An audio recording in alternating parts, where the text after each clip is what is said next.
Oui, tout le monde, tout Super. simplement. Voilà. Donc, ça concerne tout le monde.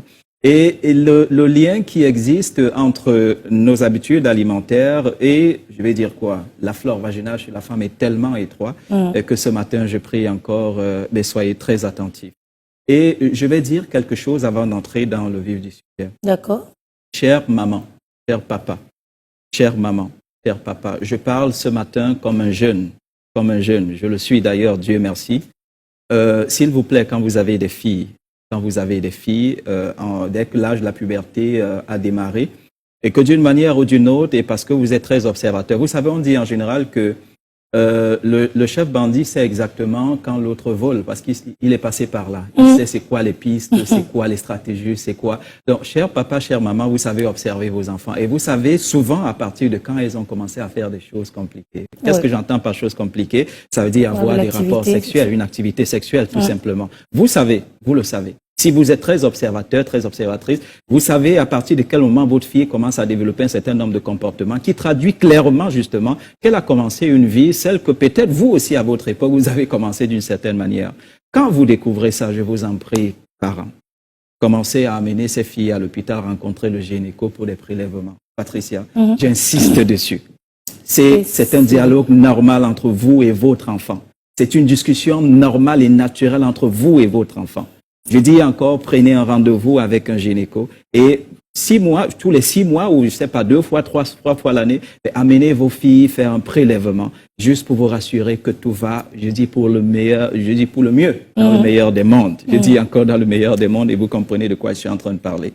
Et ceci pour la raison, Patricia, que beaucoup de jeunes filles s'identifient un peu à moi. Ça veut dire, il est jeune, on peut lui parler. D'accord. Si je vous donne la liste des problèmes que les jeunes filles m'expliquent au quotidien, parfois, je reste assis et je me demande, ben, attends, on est où finalement?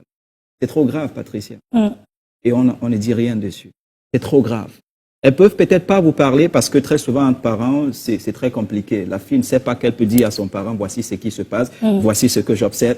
Moi, j'ai une fille qui m'a, je pourrais pas montrer le téléphone, il faut que je garde les conversations. Bien sûr. Qui me dit, je peux pas dire à ma mère, elle va me tuer. C'est fort. Mais elle, vous savez ce qui lui arrive? Elle est forcée de marcher avec, vous appelez ça quoi? Les garnitures, c'est ça? Serviette hygiénique. Parce que, serviette hygiénique, merci. Oui. Parce que ce soit période ou pas, elle a un liquide bizarre qui coule continuellement. Et elle ne le dit pas aux parents? Elle peut pas dire, si je le dis à ma mère, elle va me tuer littéralement. Et je lui ai dit, ben, et elle dit, elle a peur d'aller à l'hôpital aussi parce que si elle y va, elle a peur que le médecin dise, ben, il faut que tes parents arrivent. Et voilà une fille qui vit depuis, je vais dire, je sais pas combien de temps, en tout cas, c'est depuis l'an passé, dans une condition quand même assez terrible, c'est vraiment parce qu'elle peut pas parler aux parents. Parents, je dis encore, vous ne pouvez pas traiter vos enfants comme si vous n'êtes pas passé par là. Et justement parce que vous êtes passé par là, vous pouvez guider vos enfants pour leur éviter le type de piège que peut-être, je sais pas, dans lesquels vous êtes peut-être tombé. S'il vous plaît, c'était une parenthèse et je sais que je peux compter sur vous pour avoir une conversation normale avec vos filles, peut-être même vos garçons qui ont un certain âge à la maison, pour leur éviter un certain nombre de problèmes. Parce qu'après, Patricia, on se marie, on n'a pas d'enfant. Oui. On se marie, ça se passe mal dans le couple parce que le monsieur se rend compte qu'en bas là-bas, c'est compliqué. Je ne sais pas si on se comprend. C'est pourquoi on précisait tout à l'heure que tout le monde est concerné. Tout le monde est concerné.